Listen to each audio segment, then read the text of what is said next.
Hey everyone, and welcome back to another video. In this video, I'm going to show you how to connect a payment method to the Mercari app. Now, this video is going to be particularly useful for individuals. Let's say that you want to go ahead and connect a new payment method.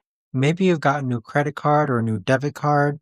How do you actually go ahead about doing so? Now, this video is going to be short, sweet, and simple, guys. There's not going to be a lot of steps involved. Now, in order to do this, what you're first going to do is log on to the Mercari app. Next, click on Profile on the bottom right hand corner. Afterwards, go ahead and scroll down and then click on Settings. Here, you want to go ahead and click on My Payment Methods. And then this is where you can either connect your PayPal account, Venmo account, Apple Pay, or connect a new credit or debit card. But that right there, guys, is the best and easiest way that I know of to actually go ahead and connect a new payment method to the Mercari app. If you guys know of a better or easier way to actually do this, let me know in the comments down below. I would love to know. Thanks so much for watching, everyone, and I'll see you guys all in the next video.